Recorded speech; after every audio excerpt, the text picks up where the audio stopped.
Vous êtes à l'abreuvoir de l'actualité. Bonsoir, bienvenue, les grandes articulations. Consolidation de la paix, un plaidoyer vivement attendu. L'heure est à la validation de la stratégie nationale. Le document entrevoit la participation politique et l'implication des filles et femmes dans la prévention et la gestion des conflits. Assainissement avec ce beau témoignage des relations civilo-militaires, le quartier Nasrallah en banlieue de Conakry mobilise à la fois jeunes, autorités, ainsi que la gendarmerie et la police. Autre message filtré, l'éradication de la violence.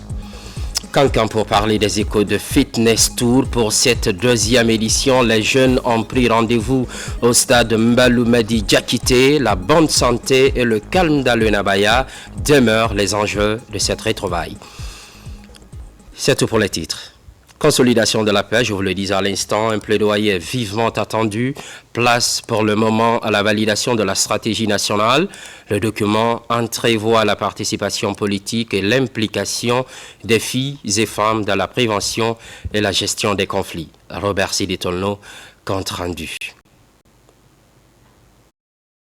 Le groupe de travail Femmes et Jeunes, Paix et Sécurité en Afrique de l'Ouest et au Sahel multiplie les initiatives dans le cadre de son projet Filles et Femmes pour la construction de la paix en Guinée. Pour cette session de début d'année, le thème débattu porte sur la validation de la stratégie nationale de plaidoyer pour la participation politique et l'implication des filles et femmes dans les mécanismes de prévention, gestion et résolution des conflits en Guinée. Cet atelier de validation est l'aboutissement de nos efforts collectifs. Il vise à présenter et à valider le rapport de consultation ainsi que le draft de la stratégie nationale de plaidoyer. Grâce à ces efforts, nous allons recueillir des commentaires, des suggestions et des amendements précieux qui vont enrichir cette stratégie. Je voudrais réaffirmer notre engagement, l'engagement des deux ministères à accompagner le processus de mise en œuvre des activités du dit projet, mais vous réaffirmez que ce document qui a été validé sous réserve d'intégrer les différentes observations faites fera un outil de plaidoyer auprès du gouvernement dans le but de son opérationnalisation. Appuyé par le Fonds des Nations Unies pour la consolidation de la paix, ces échanges multi-acteurs ont abouti à de nombreuses recommandations. Comment les filles et femmes de Guinée peuvent concourir à la paix si la stratégie que nous proposons n'est pas les leurs, si la démarche de plaidoyer que nous préconisons ne répond pas à leurs attentes? Donc voilà toutes ces préoccupations que je vous invite à regarder attentivement dans ce document pour qu'au sortir d'ici, on n'ait pas de doute si cette stratégie va permettre non seulement de conduire un plaidoyer, mais d'arriver à ce qu'en République de Guinée, les filles et les femmes, leur avis soit pris en compte au plus haut niveau en matière de consolidation de la paix en Guinée. Ces travaux viennent s'ajouter à ceux déjà réalisés par l'Association à l'intention des organisations féminines pour la collecte efficiente des données en vue d'avoir un socle pour élaborer une stratégie nationale de plaidoyer harmonisée en faveur d'une paix durable en Guinée. L'accès des entreprises au financement, une démarche salutaire, mais la garantie de ces fonds suscite des réflexions. Le dernier conseil d'administration a permis de dévoiler des perspectives. Les recommandations non satisfaites sont également reconduites, notamment l'obtention des agréments des membres du conseil d'administration. Abdul Karim Kamara. Certes, des mécanismes existent aujourd'hui pour aider les PME à accéder au financement. Là-dessus, l'une des innovations apportées par le CNRD est la question de garantie et suivi. Au ministère du Commerce, Industrie et PME, le Fonds de garantie des prêts aux entreprises trace progressivement les sillons de cette politique du gouvernement. Ici, les acteurs en charge des opérations tiennent le deuxième et dernier conseil d'administration 2024 du dit fonds. Nous avons débattu sur l'ensemble des projets que nous avons en cours, sur le budget de fonctionnement, mais surtout sur comment faire en sorte que nous ayons des projets structurants pour l'année 2025. À date, Nous avons accompagné près de 4000 PME qui se trouvent un peu partout. Mais ce qu'il faut comprendre fondamentalement, les banques sont les premiers partenaires du fonds de garantie qui permettent aussi à l'État d'avoir un accompagnement puissant au niveau des différents services qui sont là. Le fonds de garantie des prêts aux entreprises, dans sa mission de soutien aux entreprises, de stimulation de l'emploi et de promotion de l'innovation, l'on accorde assez de prix au caractère silencieux de la garantie. Comme vous savez, le fonds, c'est une structure hautement stratégique. Nous voulons sincèrement ici remercier le président de la République, le général Mamadi Doumbouya, qui a eu la volonté et qui a tout fait pour mettre le fonds et injecter de l'argent pour supporter le secteur privé et les PME guinéens qui sont agents vecteurs de croissance de l'économie de notre cher pays. La rencontre a permis au Conseil de prendre acte des recommandations déjà satisfaites et décide de reconduire celles non satisfaites, notamment l'obtention des agréments des membres du CA et la revue du manuel de procédure du Fonds de garantie des prêts aux entreprises. Entrepreneuriat jeune à présent, on fonce à Mali Mbere pour comprendre comment ça évolue concrètement. Dans un premier temps, la formation sur place, 105 jeunes renforcent leurs capacités sur divers corps de métier. On cite un exemple, la saponification, le montage de projets ou encore l'entrepreneuriat agricole, la structure Mali Chomois pilote la session. Mamadou Saliouba nous fait le point. C'est ici, à la Maison des jeunes de Mali, que la formation est lancée à l'intention de 105 jeunes, axés sur plusieurs corps de métier comme le montage de projets, la saponification et l'entrepreneuriat agricole. Derrière ce projet d'insertion socio-professionnelle, la structure Mali Chemois, avec l'appui technique de l'ambassade de la Grande-Bretagne en Guinée. Une fois dans nos différentes localités, nous serons capables de lutter contre le chômage et créer plein d'autres entreprises. Nous pensons que la formation est la base même du développement. L'idée, c'est d'avoir des groupements d'entreprises à Mali pour pouvoir, de leur côté aussi, participer au développement de la préfecture de Mali en général. Les présidents des délégations des rurales aussi se sont impliqués pour faire le choix, chacun dans sa localité, des participants. En lançant les travaux, l'ambassadeur britannique a exprimé la volonté de la Grande-Bretagne à accompagner la Guinée dans la qualification des jeunes. Je voulais que l'ambassade soutienne ce projet parce que pour moi, l'éducation est très très importante. La formation, ça fait partie de l'éducation. Mais je dois dire que c'est pas les gouvernements vraiment qui créent la croissance, qui crée les emplois. Ça, c'est le secteur privé. Nous, citoyens de Mali, on va pérenniser ces acquis. Tous ces dons, tout ce que vous avez pensé pour la préfecture de Mali. Cette session augure de belles perspectives à Mali dans la lutte contre le chômage. Les bénéficiaires comptent renforcer les acquis pour créer de l'emploi et générer des revenus pour la population. Remise à Farana des attestations aux filles et femmes formées dans les métiers générateurs de revenus. Des appuis également leur sont apportés. C'est dans le cadre du projet SWED. L'ONG Senafod assure la mise en œuvre. Ibrahima Oulenfofana est sur place. Le sous-projet accroître les opportunités économiques de filles et femmes du projet SWED, une véritable opportunité d'autonomisation de la gente féminine. Ici à Farana, les activités sont mises en œuvre par Senafod, Centre africain de formation pour le développement, au compte du consortium Senafod Agile Maison Mère.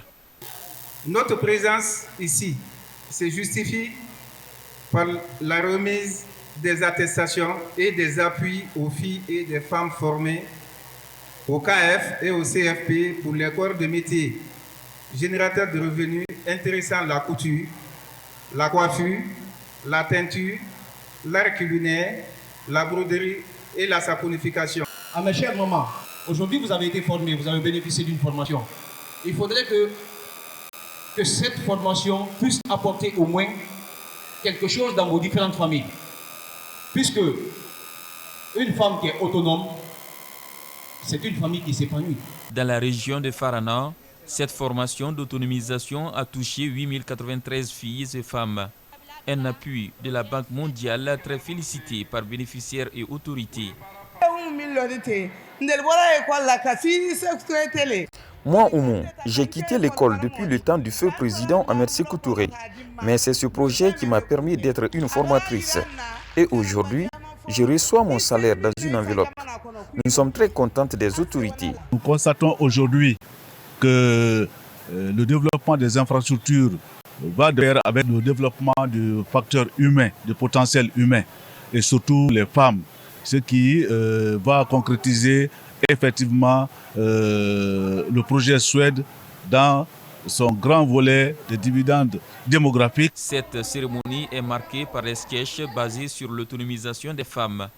Elle est aussi une occasion de solliciter auprès des autorités la pérennisation des acquis du projet afin que ces attestations et ces appuis puissent être utilisés à bon escient.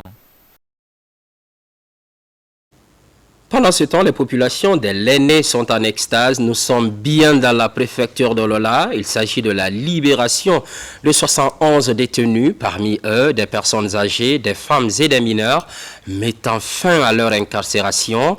C'est pour une affaire liée aux violences survenues entre éleveurs et agriculteurs les 12, 13 et 14 janvier 2024. Mohamed Saloupaï décrit cette ambiance à la sortie de prison.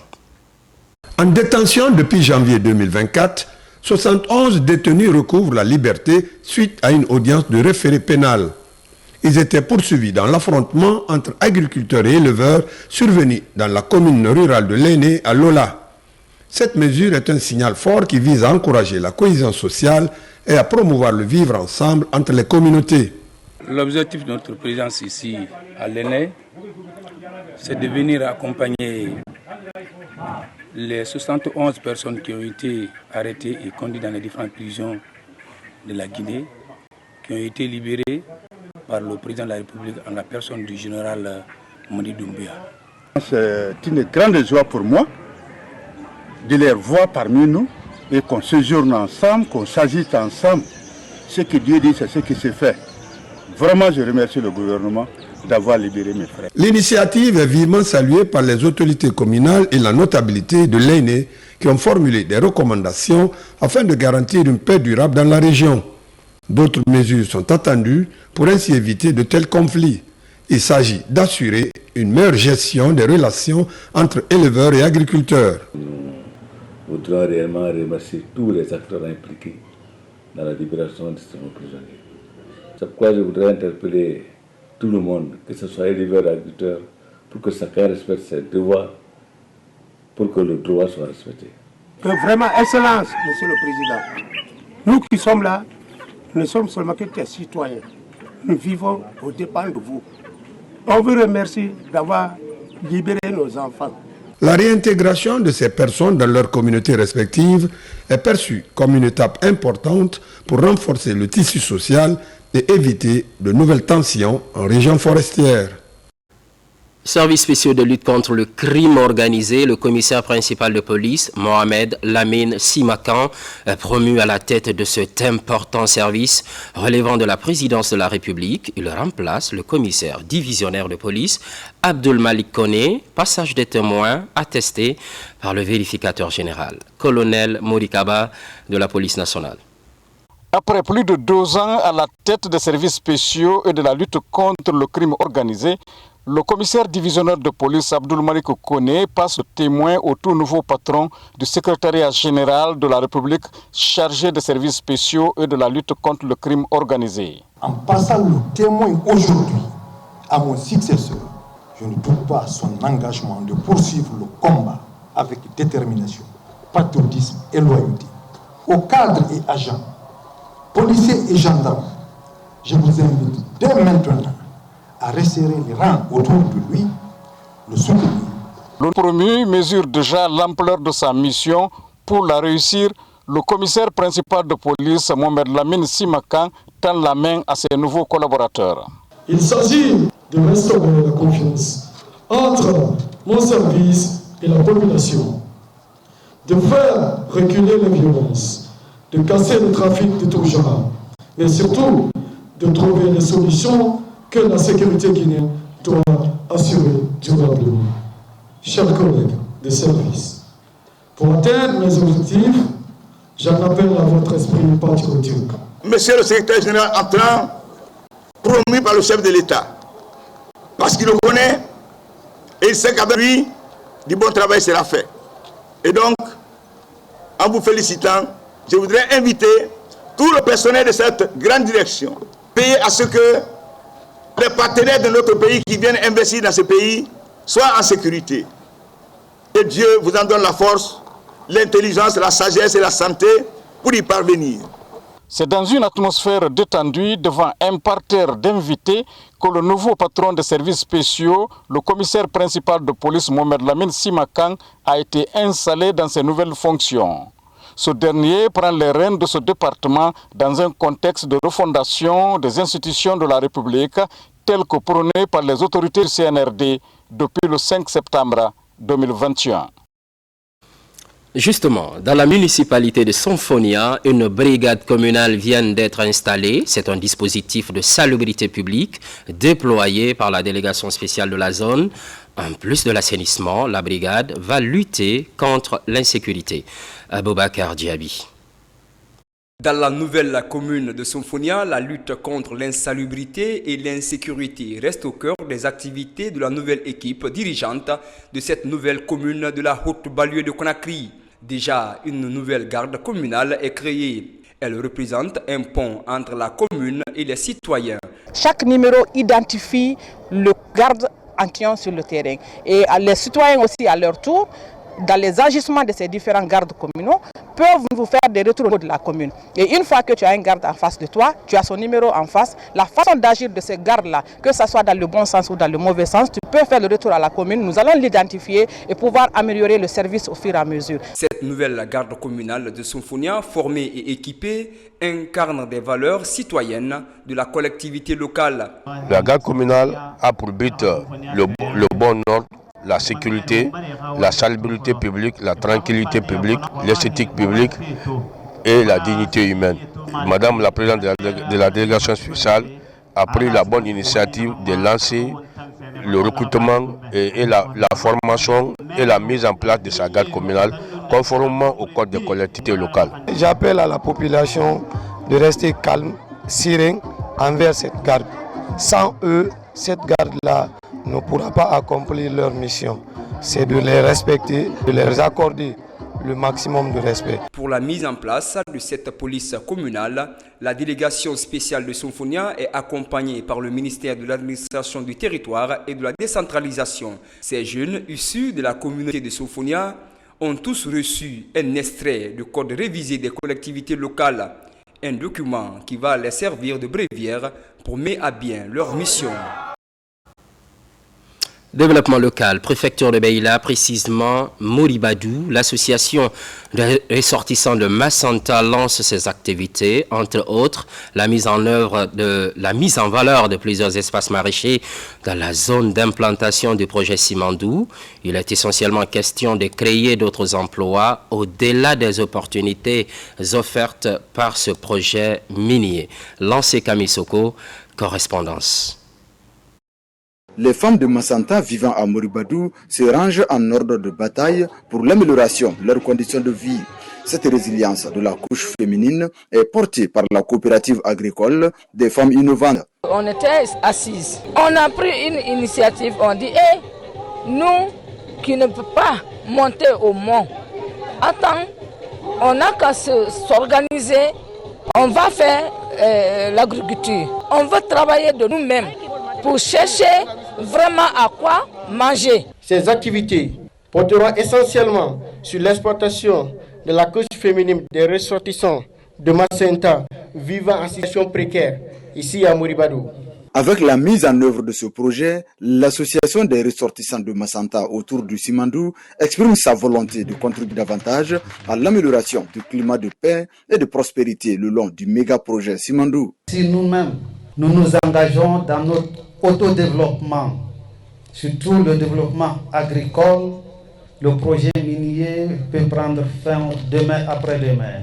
Ce projet agricole ne prendra jamais fin. Voir un groupement associatif des femmes de Massanta créer une coopérative agricole pour pouvoir subvenir à leurs besoins quotidiens me réjouit à plus d'un titre. Elles ont vu juste, la terre ne trahit pas. Je suis fière que nos sœurs et frères travaillent les mains dans les mains. Je vous encourage, je vous remercie. C'est dans le respect et l'unité, dans la paix, qu'on peut réussir. L'ambition des membres de la coopérative agricole des femmes innovatrices de Massanta est d'explorer d'autres opportunités d'emploi autres que les mines autour du projet Simandou. Sauvegarde de l'environnement, on s'intéresse aux ressources naturelles dans le paysage de Bafing-Falémé. Un projet de gestion intégrée est en implémentation. Fini la 6e session de son comité de pilotage. Les nouveaux défis sont fixés, les projections définies. Ce sont plusieurs activités afin de protéger les richesses fauniques et floristiques. Ousmane Ba. Le projet Gestion intégrée des ressources naturelles dans le paysage Bafing-Falémé tient sa 6e session du comité de pilotage. À cheval entre la Moyenne et Haute-Guinée, le projet a permis la réalisation de plusieurs activités en faveur des communautés. Énergie renouvelable, éco-village avec des foyers améliorés, des activités génératrices de revenus telles que l'apiculture, la saponification et autres maraîchages. Nous sommes très satisfaits. Nous avons suivi les témoignages de quelques bénéficiaires, en tout cas les services techniques qui évoluent dans la zone, qui nous témoignent ici de la transformation qu'ils ont constatée au niveau des villages. Et ça, c'est extrêmement encourageant. Le projet qui se poursuit jusqu'à fin 2025 concilie projet de développement et protection de l'environnement à travers des parcs de réserve de faune et de flore. Cette année a été couronnée par la création de la réserve de faune Gambi-Falémé, qui a une proportion de 12,5%. Et cette proportion de 12,5% ajoutée au nouveau réseau des aires protégées que nous sommes en train de créer va propulser la proportion nationale de couverture des aires protégées de 22% à 35%. Comment pouvons-nous valoriser les données capitalisées par ce projet à date afin de faire l'état des lieux massifs de Fouta-Djallon, c'est-à-dire une situation de référence, et mettre surtout en évidence les efforts que notre pays, la Guinée, continue de déployer pour la restauration des écosystèmes dans ce massif. Au cours de la session, des défis sont partagés et un plan de travail pour l'année 2025 validé. Le tout couronné par des recommandations qui permettent de surmonter tous les obstacles pour ce projet modèle à implanter dans d'autres régions. Un mot d'assainissement avec ce beau témoignage en image des relations civilo-militaires. Vous le verrez tout à l'heure, le quartier Nasrolaye, un banlieue de Conakry, mobilise à la fois jeunes, autorités, personnel de la gendarmerie mobile ECO 18 et de la CMIS 21 de COSA. Autre message filtré de cette opération coup de balai, l'éradication de la violence. Adjudant-chef Oumar Kamara de la presse militaire. C'est une jeunesse épris de paix et de progrès pour le quartier Nasrolaye, commune de Ratouma. Elle dit stop à toute forme de violence dans la zone. En ce premier samedi de l'année 2025, elle organise une campagne d'assainissement le long de l'autoroute Le Prince. L'initiative est de l'association des jeunes Balisards pour la renaissance de Nasrolaye en synergie d'action avec le bureau de la jeunesse du quartier. On a vu que sur l'axe, il y a tellement de violence et les gens ne sont pas tellement basés sur l'assainissement. On veut montrer encore à l'État qu'on est prêt à travailler avec eux. On a besoin d'eux, comme eux aussi ils ont besoin de nous. On a besoin encore de leur soutien.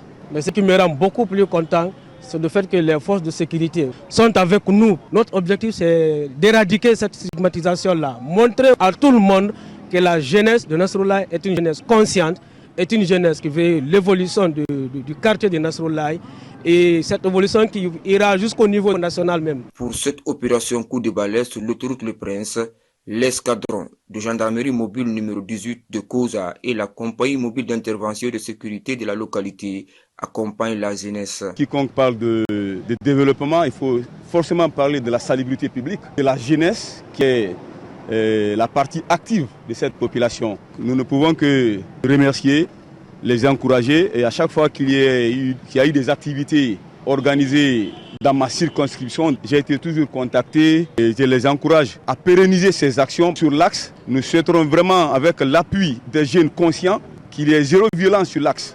On est très ravis d'eux. Avec eux, il y a la bonne collaboration qu'on est en train de faire ensemble. On prie le bon Dieu que la jeunesse de Nassoulaye sur l'axe prenne conscience que vraiment nous sommes avec eux et nous sommes là pour eux, nuit et jour, pour leur sécurité. Pour ainsi répondre à l'appel des autorités de la transition, les jeunes des quartiers Smambossian 1 et 2 se sont aussi mobilisés. Les deux quartiers, les jeunesses sont soudées déjà. C'est le quartier qui est scindé, mais les populations restent unies. Nous travaillons main dans la main. Fréquemment confrontés au mouvement de violence et de destruction des biens publics, ces jeunes s'engagent désormais dans la promotion et la consolidation de la paix dans leur contrée. Cette synergie d'action civilo-militaire s'est déroulée dans une ambiance de joie et de cohésion entre les deux entités. Journée d'assainissement également en province. À Boké, les membres de l'association pour le développement de Kakandé se mobilisent. L'objectif étant de rendre propre la ville, même démarche entreprise par les autorités communales de Kissidougou. Les espaces publics sont l'objet de nettoyage. Le condensé avec Younous Atawel Kamara. Réunis au sein de l'Union pour le développement de Kakandé, ces filles et fils ressortissants de Boké ont jugé nécessaire de venir donner un coup de balai à la ville. En compagnie des autorités communales et des jeunes résidents, les membres de cette association procèdent à l'assainissement des différents lieux publics de la ville. Il s'agit des locaux du centre culturel, la place des martyrs et les artères publiques de cette commune urbaine. Nous avons voulu d'abord commencer par l'assainissement. Le pourtour vraiment du centre, essayer de rendre là-bas propre. C'est un bonheur pour nous et pour la population de Boké. Et nous voulons quand même rentrer dans la nouvelle année avec la santé, la joie, la prospérité et le développement de Boké. Nous disons grand merci à l'Union pour le développement de Kakandé pour l'initiative qu'ils ont entamée. Nous en appelons à tout un chacun pour que réellement l'an 2025, ça trouve que réellement il y a l'esprit civique pour que chacun de nous parvienne à faire en sorte que vraiment de respecter les procédures concernant sur l'évacuation des ordures. Même opération d'assainissement du côté de la ville de Kissidougou. Là aussi, autorités préfectorales et communales, appuyées par les jeunes et groupements de femmes, sont mobilisées pour rendre propres les différents lieux publics. Nous sommes donnés la main pour mettre en œuvre les instructions données par le ministre de l'administration et du territoire à travers le président de la République, le général Mamadi Doumbouya. Donc on voudrait dire merci à tout le monde, merci à nos groupements de femmes, merci aux jeunes, merci aux travailleurs de la gare routière de Kissidougou pour cette forte mobilisation. Plus tard, 8h30 déjà, nous on était sur le terrain pour le nettoyage de la ville de Kissidougou. Parce que sans la propriété, il n'y a pas de santé. Vraiment, félicitations pour le monde et vive le président de la République, le général Mamadi Doumbouya. Ces différents coups de balai organisés à la commune urbaine de Boké et de Kissidougou est une manière pour les initiateurs d'adhérer à la politique nationale de lutte contre l'insalubrité. Sur tout autre plan, abus et harcèlement sexuel, la prévention et la réponse au phénomène mettent en mouvement le gouvernement et l'Organisation mondiale de la santé. Agents des forces de défense et de sécurité et techniciens de santé seront bientôt mis à contribution pour lutter contre ces néfastes pratiques. Les bénéficiaires sont issus des régions de l'Abbé et de Mamou. Sarafedine Diallo, son assaillant. L'Organisation mondiale de la santé pratique la tolérance zéro à l'égard de l'exploitation, les abus et le harcèlement sexuel. L'objectif de cet atelier est de trouver des solutions pour prévenir et combattre ces pratiques néfastes à la couche féminine. L'objectif général de cette formation est de doter les participants de connaissances et de compétences nécessaires pour contribuer à la création d'un cadre de travail sûr et se protéger contre tous les types d'induction sexuelle Des thématiques comme l'exploitation, les abus, le harcèlement, la politique de tolérance zéro ont été débattues au cours des travaux de groupe. Nous avons passé en revue les définitions de ces thèmes-là pour que les uns et les autres comprennent de quoi il s'agit quand on parle d'inconduite sexuelle. C'est quoi un harcèlement? C'est quoi l'exploitation sexuelle? C'est quoi l'abus sexuel? Aujourd'hui, c'est un fléau dans nos communautés. L'OMS tient vraiment à venir auprès des communautés pour passer le message. J'ai appris beaucoup de choses, particulièrement à l'exploitation des abus sexuels et harcèlement sexuel. L'atelier, ça s'est bien déroulé. Et les textes qu'on nous a donnés, vraiment, ça nous va droit au cœur. Le gouvernement guinéen et ses partenaires inscrivent en lettres d'or et au premier rang la lutte contre l'exploitation, les abus et le harcèlement sexuel des filles et des femmes. Les victimes doivent être soutenues et encouragées à parler avec des ressources adaptées pour les aider à se construire. Ensemble, nous devons créer un environnement sûr et respectueux où les abus sexuels sont fermement condamnés et que les victimes trouvent justice et soutien. A rappelé que ces pratiques constituent une violation des droits de la personne et trahissent les valeurs fondatrices des Nations Unies. Et puis, l'international guinéen Ibrahim Kouyaté jette son dévolu sur l'humanitaire. Il a désormais une fondation dans le pays, en plus de son séjour footballistique en Allemagne. En collaboration avec la fondation Joshua Gilavogui, la journée de l'orphelin est organisée. On peut noter la présence de plus de 200 enfants issus de 4 orphelinats du Grand Conakry. Ça, Martin Fansinaduno, Mamadou Saliou Bangoura. Fortement mobilisés, ces enfants sont issus de 4 orphelinats, Regina Maris de Kipé, Abou Mangué de Somfonia, Akuna Matata et Josia Gilavogui. Ils vivent une journée spéciale que la Fondation Kouyaté Inen, en collaboration avec la Fondation Josia Gilavogui, leur est dédiée. Mon objectif d'aujourd'hui, c'était de sensibiliser l'opinion publique de la situation de ces enfants. Oui. Après aujourd'hui, ça me donne encore beaucoup de force, beaucoup de motivation de faire encore plus. Je ferai mon mieux pour accompagner ces enfants vers leur objectif.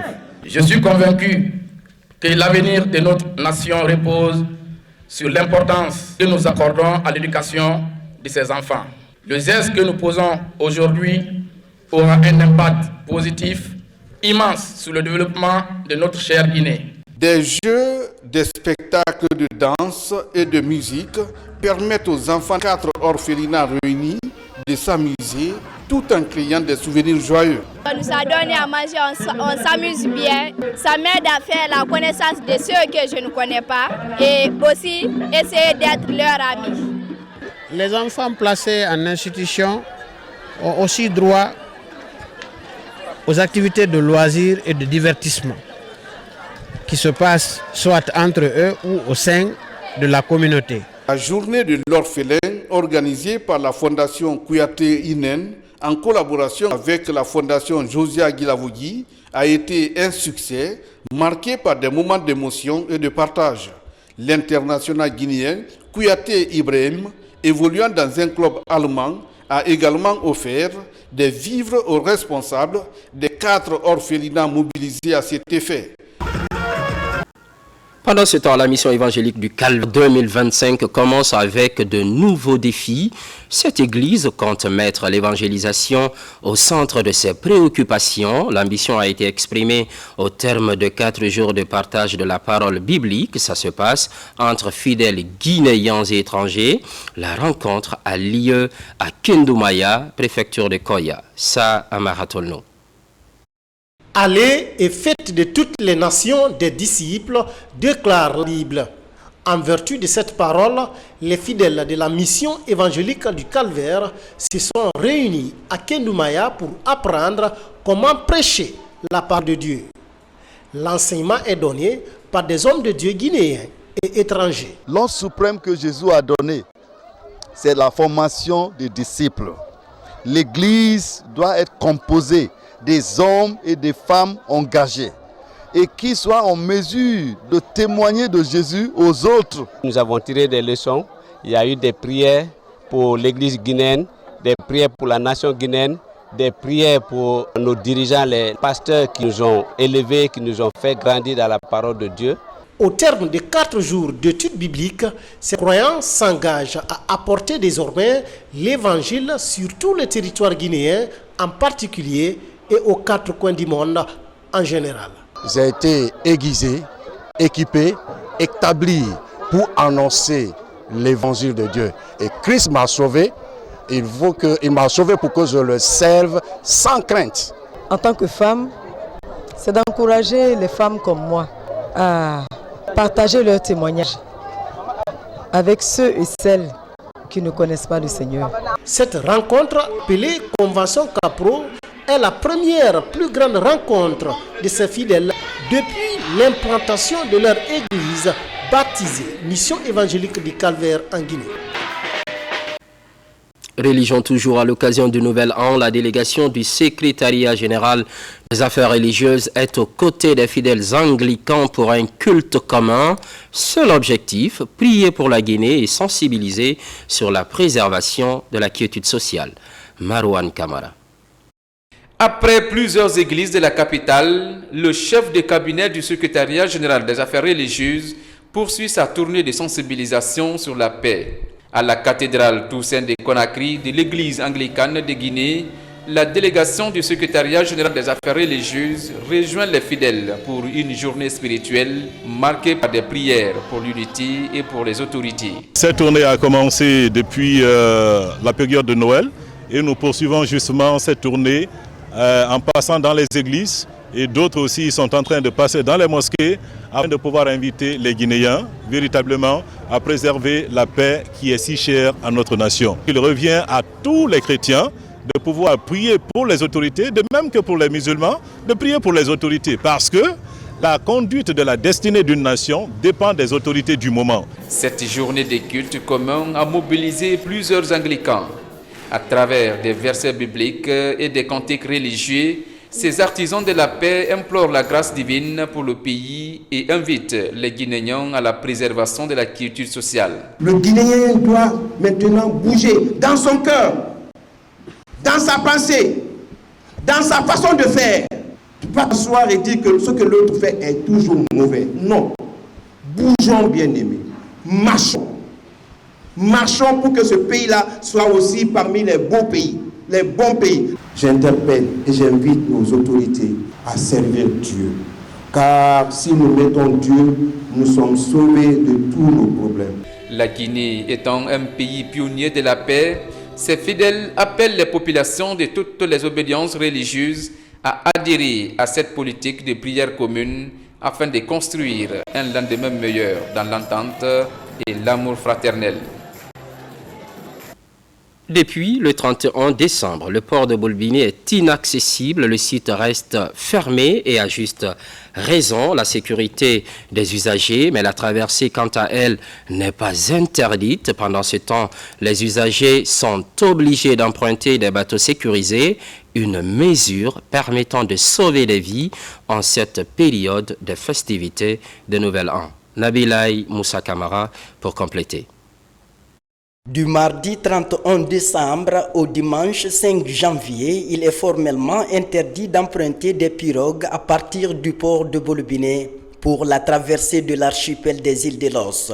Cette décision de l'agence de navigation maritime est appliquée au pied de la lettre par les services de défense et de sécurité. L'enjeu est de sécuriser les usagers en cette période de forte mobilité due aux festivités de fin d'année. Et depuis le début de l'opération, le suivi est régulier. Nous sommes à la fin de ces opérations. Aujourd'hui, en synergie avec la société navale, avec la préfecture maritime et tous les services de force de défense et de sécurité, nous avons pu assurer la sécurité de tous les passagers. C'est ce qui fait que jusque maintenant, nous n'avons pas enregistré des cas d'incidents majeurs. Et si vous avez constaté, vous avez vu les bateaux qui sont en train de transporter des passagers du quai de Sandarvalia jusqu'au quai de Roum, de Kassa, ainsi de suite. Donc je pense que c'est un œuvre de soulagement. On va remercier les autorités qui ont mené ces activités. On remercie le président de la République à travers tout son gouvernement. Ainsi, durant une semaine, pour profiter du cadre enchanteur des îles, la gare maritime de Sandarvalia et la marina du Petit Bateau sont les 2 points d'embarquement. Pour réussir ce pari, la direction générale de la Société navale guinéenne a mis à la disposition des passagers 6 bateaux de grande capacité. À date, puisque ça finit le dimanche, pour le moment nous sommes satisfaits puisqu'il y a 0 incident. Donc voilà, c'est une satisfaction déjà pour la SNG puisque c'est cette mission qui a été confiée par le gouvernement à travers le ministère des Transports. Il y a 2 pontons qui sont en construction à Soro et à Roum. Je pense que d'ici la mi-mars, ces 2 quais seront livrés. C'était magnifique. Non seulement il y avait la sécurité et fiabilité aussi, parce que c'est ce que ça compte beaucoup, quoi. Tout le monde est parti et revenu sans problème.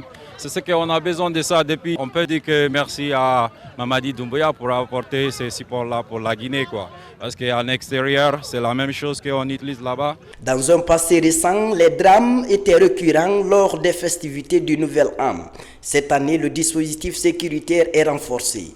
Une vaste campagne de sensibilisation est aussi mise en branle pour des festivités sans accident sur la façade maritime.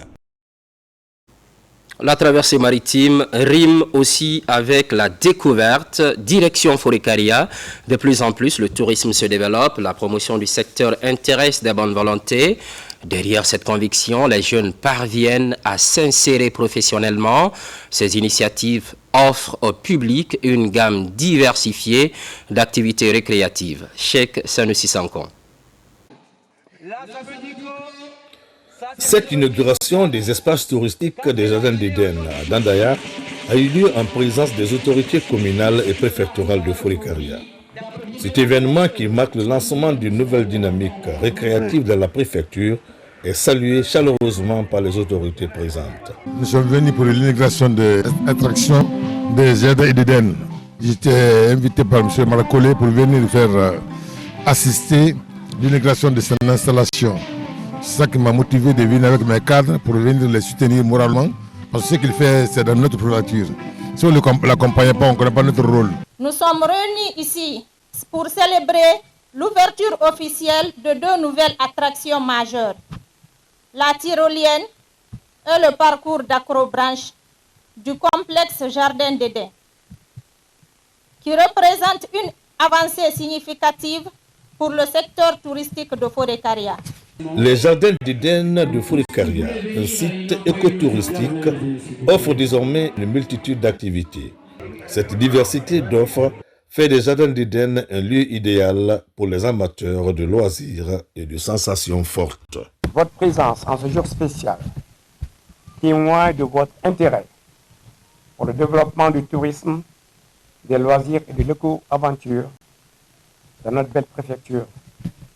Permettez-moi avant tout d'exprimer ma reconnaissance à tous ceux et celles qui ont contribué à la réalisation de ce projet ambitieux. Je suis vraiment contente que tout ce public se déplace pour venir au Jardin d'Éden, l'ouverture de l'acrobranche et de la tyrolienne. Et vraiment, ça me va droit au cœur. L'ouverture des Jardins d'Éden à Dandaya constitue un tournant pour le tourisme à Forécaria. Grâce à son large éventail d'activités et son environnement naturel d'exception, cet espace devient une destination clé, mettant en valeur le potentiel touristique de la région. Et surtout un site pour bien évacuer le stress. Cancan pour parler des échos de Fitness Tour. Pour cette 2e édition, les jeunes ont pris rendez-vous au stade Mbaloumadi Diakité. La bonne santé et le calme dans le Nabaya demeurent les enjeux de cette manifestation sportive et culturelle. Djamokaba, correspondance. Le fitness est un autre spectacle sportif capable de séduire le grand public. Au stade Mbaloumadi Diakité de Cancan, cette ambiance inoubliable est lancée par la coalition des jeunes de Nabaya pour retrouver la joie de la convivialité. Fraternité et bien-être du corps et de l'esprit sont au rendez-vous pour revigorer les liens sociaux.